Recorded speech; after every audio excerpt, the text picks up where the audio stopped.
আসসালামু আলাইকুম। সবাই ভালো আছো? আজকে আমি গ্রুপে জার নিয়ে আলোচনা করব। তো ক্লাসটা অবশ্যই মনোযোগ সহকারে করবে। মনোযোগ সহকারে করতে হবে, কারণ এই বিষয়টা কিন্তু আমাদের অ্যারাবিক টেট বা তোমার সেট বা নেটের যে কোনো এক্সামের ক্ষেত্রে কিন্তু এই বিষয়টা লাগবে। এই বিষয় বলে না, এর আগেও আমি যেগুলো নিয়ে আলোচনা করেছি সমস্ত বিষয় একদম এগুলো ছাড়া কোনো প্রশ্ন হবে না। তার জন্য আমাদেরকে এই বিষয়গুলো ভালোভাবে খুঁটিয়ে দেখে নিতে হবে। আর আমি এমনভাবে বোঝাচ্ছি যেন তোমাদের মাথায় ঢুকে যায় সম্পূর্ণ, একদম মাতৃভাষা একদম স্পষ্টভাবে বলে দিচ্ছি বাংলা। তো ঠিক আছে, গ্রুপে যার কিছু প্রকারও রয়েছে, প্রকার বলতে তোমার ভাগ রয়েছে কিছুটা। তো তার আগে আমি হুরুপে জার কি সেটার আগে পরিচয়টা দিয়ে দিই। তাহলে হুরুপে জার কি প্রথমে বলে দিই। এটা হুরুপে জার অর্থ যদি আমরা করতে যাই তাহলে হবে, আমি বাংলায় লিখছি কিন্তু, হ্যাঁ, বাংলায় অর্থ। হুরুপে জার অর্থ হচ্ছে জের প্রদানকারী অব্যয়।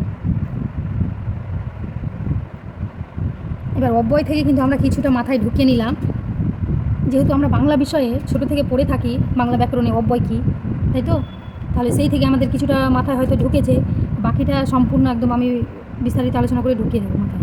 গ্রুপে জার কি তাহলে? এই যে দেখো,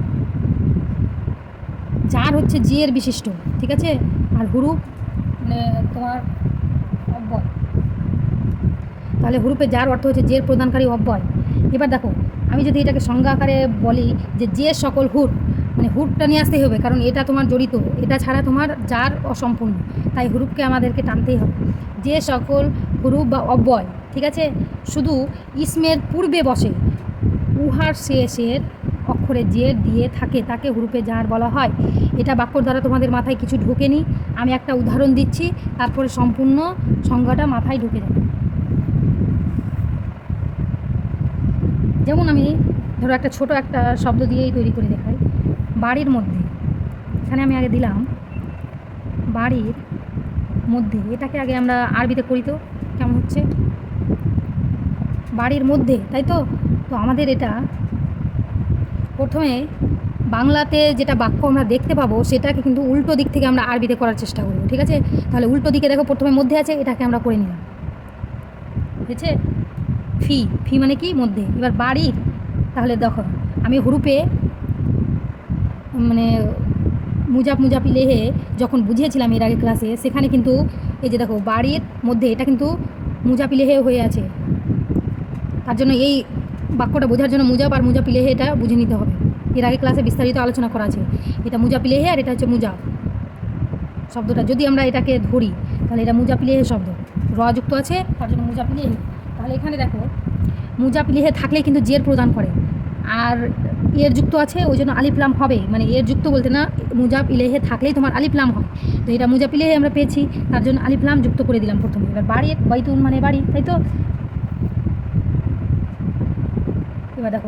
এবার দেখো আমি কি বললাম, মুজাব ইলেহে থাকলেই জের হয়, তো জের বসিয়ে দিলাম, হলো। এটা মুজাব ইলেহে বুঝে নিলেই এটা বাক্যটা বুঝে নিতে। তো এর আগের ক্লাসটা যারা করনি অবশ্যই করে নিবে। তাহলে দেখো এখানে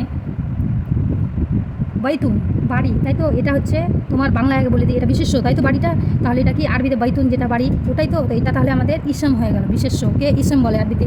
তাহলে এটা ইসম, ভেঙে আমি বোঝাচ্ছি, মাথায় ঢোকাবে, ইসম এটা, ঠিক আছে?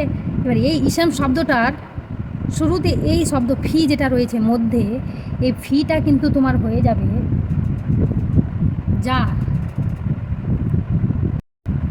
হুরুপে জার, ঠিক আছে?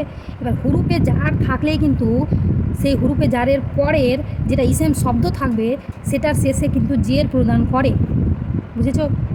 যখনই দেখবে হুরুপে জার থাকবে বাক্যের মধ্যে, ওই হুরুপে জারের পরে যেটাই ইসেম শব্দ বসাবে সেটাতে চোখ বন্ধ করে জের প্রদান করতেই হবে তোমাকে, ঠিক আছে? এবার দেখো সংজ্ঞাটা বুঝে উঠতে পারবে। ওই সকল, এটা তাহলে কি হলো আমাদের হুরুপে জার,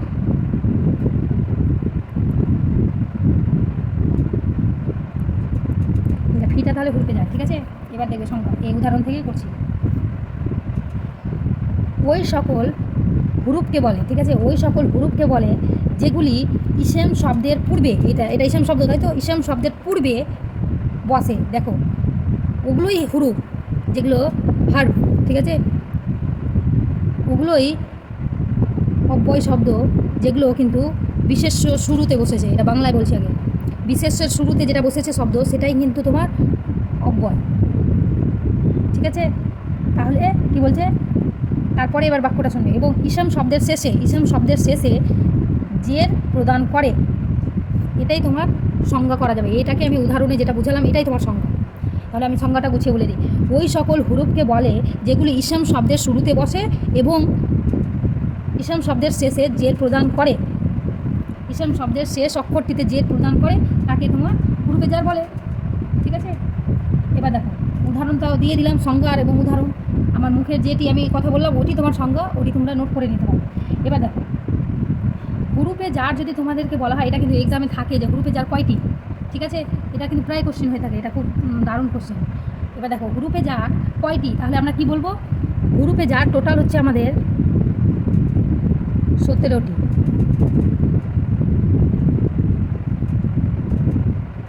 হুরুফে জার 17টি। ঠিক আছে, আমাদের 17টি হুরুফে জার।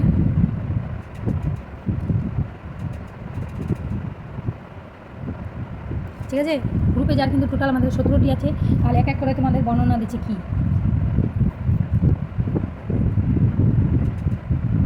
এক হচ্ছে বা। ঠিক আছে, একটা হচ্ছে বা। ঠিক আছে, এবার দেখো বায়ের অর্থ কি এখানে দিবে, তাহলে বায়ের অর্থ দিবে তোমার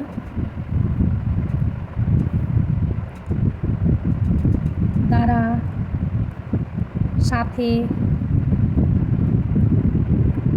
নিকটে, তারপরে শপথও অর্থ দেবে, শপথ, পার্শ্বে, বিনিময়। আর কোনো জায়গার ক্ষেত্রেও আবার মানে বা ব্যবহার হয়, মানে কোনো জায়গার মধ্যে বোঝায় তখন, মানে জায়গার মধ্যে। আমি এখানে সংক্ষিপ্ত লিখে দিচ্ছি, জায়গার মধ্যে। ঠিক আছে, এরকম থাকলে কিন্তু তোমার বা ব্যবহৃত হয়। বাটা তাহলে আমাদের হুরুফে জার। তাহলে দেখো হুরুফে জারের একটা তোমাকে বাক্য করে দিচ্ছি, তাহলে মাথায় ঢুকে যাবে। দেখো আমি বলছি যে আমি লাঠি দ্বারা মেরেছি। দেখো দ্বারাও উত্তর, মানে দ্বারার ক্ষেত্রেও বা হবে, সাথের দ্বারাও। তুমি যেটার দ্বারাই মানে একটা বাক্যে যখন এই শব্দটি পেয়ে যাবে এগুলোর মধ্যে যে কোনো একটা, তখন সেখানে বা ব্যবহৃত হবে। তো ওই ধরনের এটি শব্দের মধ্যে একটা ব্যবহার করছি, দ্বারাকে আমি ব্যবহার করে দেখাচ্ছি। ঠিক আছে, আমি লাঠি দ্বারা মেরেছি, তাহলে এই বাক্যটাকে আমি করছি ফেল। প্রথমে হয়তো মেরেছি আগে আরবিটা করে নিই, মানে আমি মেরেছি। দেখো আমি লাঠি দ্বারা মেরেছি, তো কী হবে? আমি মেরেছি, এটাকে আমাদের বসাতে হবে যেটা টু, মানে হচ্ছে আমি মেরেছি কি দ্বারা? লাঠি দ্বারা। তাহলে দেখো লাঠিটা ইসম, এটার মতোই আসবে। দেখো লাঠিটা ইসম, ইসমের আগে আমাকে হুরুফে জার বসাতে হবে। তাহলে লাঠিটা ইসম, এবার লাঠির আগে যেটা হুরুফে জার আছে কি বোঝাচ্ছে? আমি লাঠি দ্বারা মেরেছি। তাহলে কি লাঠি দ্বারা, এখানে মানেটা দিয়ে দিচ্ছি। তাহলে আমি লাঠি দ্বারা মেরেছি। তাহলে দেখো তো এখানে আমি মেরেছি হয়ে গেছে। এবার কিসের দ্বারা মেরেছি? লাঠির দ্বারা, তাই তো? এবার লাঠিটা বসাবো লাঠির দ্বারা। এবার দেখো লাঠিটা বসানোর আগে আমাকে দ্বারাটাকে ব্যবহার করতে হবে। এটা দ্বারাটা হচ্ছে হুরুফে জার। ঠিক আছে, এবার হুরুফে জার কখন বসে? এখানে দেখলাম যে ইসমের আগে বসে, মানে লাঠির আগে আমরা চার মানে দ্বারাটাকে বসিয়ে দেবো। দ্বারা কিসের অর্থ বোঝায়? এই যে বা, বা মানে দ্বারা। তাহলে আমরা বাটাকে প্রথমে বসাবো, তাই তো? তাহলে দেখো প্রথমে আমরা বা বসিয়ে দিচ্ছি। তো শুধু এখানে কিন্তু বা বসানো চলবে না, কারণ দেখো এটা লাঠি, আলিফ লাম যুক্ত করতে হবে। তো দেখো আলিফ লাম যুক্ত করে দিলাম আগে লাঠিটাকে। এবার লাঠি দেখো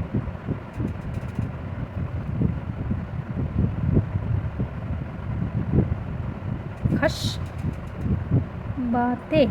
দেখো হুরুফে জারে জের বসে, ওই জন্য জের বসিয়ে দিলাম লাস্টে, খাস বাতে লাঠি। তাহলে বাটা লাগিয়ে দিলাম, মানে কি কিসের দ্বারা মেরেছি আমরা? লাঠির দ্বারা। হয়ে গেল। এইভাবে আমরা কিন্তু হুরুফে জারগুলোকে ব্যবহার করবো বাক্যে। বুঝে নিয়েছি। এবার আর কি হয়? 17টি আছে টোটাল বলেছি, তাই তো? তাহলে আমরা দ্বিতীয়তে কি দিতে পারি? বা হয়ে গেছে। তারপরে কি? তা। তারপরে আগে তায়ের অর্থটা দিয়ে দিই। তায়ের অর্থ কিন্তু তোমার এখানে কি কি অর্থ দেবে? শপথ। শপথ অর্থ কিন্তু তাই দেয়।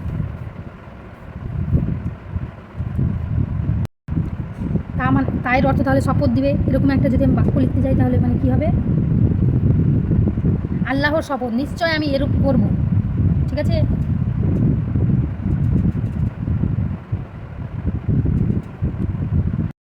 এই যে দেখো, তাল্লাহে লাফ আলান্না কাজা, তাহলে এটার অর্থ হচ্ছে আল্লাহর শপথ নিশ্চয় আমি এরূপ করব। আল্লাহর শপথ, এই যে দেখো শপথ শব্দটাই কিন্তু এখানে আমরা হরফে জার পাচ্ছি। তাহলে এখানে শপথের ক্ষেত্রে আমরা তা ব্যবহার করছি। তাহলে দেখো তো এখানে শপথের অর্থটা দেখো, আমরা আল্লাহ ইসম, আল্লাহর শপথ, ইসমের আগে আমরা তাটাকে ব্যবহার করে নিয়েছি। ঠিক আছে, এভাবে হয়ে গেল। আর একটা যদি দিই 3 নম্বর হচ্ছে কাফ, এটাও আমাদের গ্রুপে জার। তাহলে কাফের অর্থ কী দিবে আমাদের, ন্যায়, মতো। কাফের অর্থ তোমাদের মতো, ন্যায়, সদৃশ মানে সাদৃশ্য, এরকম অর্থ দিয়ে থাকে কাফের। আমি সংক্ষিপ্ত লিখছি, বইগুলো যদি তোমরা ঘাটতে যাও তাহলে অনেক বড় বড় একটা ব্যাখ্যা পাবে তা কীভাবে ব্যবহার হয়। এই মানে এটি আমি যেটি সংক্ষিপ্তভাবে বোঝাচ্ছি, এটি তোমাকে এত বড় একটা বাক্যের দ্বারা মানে একটা পাতার দ্বারা ভর্তি করে কাপ কীভাবে ব্যবহার হয়, তা কীভাবে ব্যবহার হয়, এগুলো দেওয়া থাকে বই, কিন্তু সেগুলো দেখলে আমাদের মাথা ঘুরে যায়, তাই না? কিন্তু আমি একদম মানে স্পষ্ট মাতৃভাষায় সংক্ষিপ্তভাবে বোঝাচ্ছি, যেটি ওখানে বড় বাক্যের দ্বারা লেখা থাকবে সেটিকে আমি সংক্ষিপ্ত তোমাদের মাথায় ঢোকাচ্ছি, একদম বুঝতে সুবিধে হয়ে যাবে। কাপের অর্থ কী দেখাবে, মতো, ন্যায়, সাদৃশ্য, এরকম। তো এটাকে আমি সংক্ষিপ্তভাবে তোমাদের মাথা দিয়ে দিলাম, কাপের অর্থ কী কী ব্যবহার হবে। কিন্তু বইয়ে এভাবে থাকবে না, কিন্তু মতো কীভাবে বোঝানো হয় সেটাকে বড় বড় লাইনের দ্বারা মানে বুঝতে গিয়ে একদম মানে তোমার 10 মিনিট খেয়ে নেবে এরকম। তো এখানে সংক্ষিপ্তভাবে মাথায় ঢুকিয়ে নাও যে কাপের অর্থ দিবে তোমাকে মতো, ন্যায়, সাদৃশ্য। তাহলে এরকম একটা যদি আমরা দেখতে পাই যে খালেদ সিংহের ন্যায়, এই যে দেখো ন্যায় ব্যবহার হলো, তাহলে এখানে ন্যায়ের জায়গাতে তাহলে কাপ ব্যবহার হবে। ঠিক আছে, এবার দেখো যদি তোমাকে বলা হয় মানে জায়েদের মতো খালিদ, মানে জায়েদের মতোই খালিদ, এরকম যদি বাক্য থাকে সেখানেও কিন্তু কাপ ব্যবহার হবে। এবার যদি সাদৃশ্য মানে মিল, এগুলোই তো মতো, মিল, এগুলোই একই অর্থ দেয়। তো দেখো আমি একটা ধরো ন্যায় দিয়ে বাক্য তোমাকে করে দেখাচ্ছি, যেটা বললাম খালেদ সিংহের মতো, মানে সিংহের ন্যায়। এবার এখানে দেখো খালেদ সিংহের মতো, দেখো এখানে কাপ ব্যবহার হবে, যেহেতু মতো বা ন্যায় এগুলো অর্থ একই দেয়, মতো হয় এটা বা ন্যায়ও হয়, যেটাই তুমি বসো।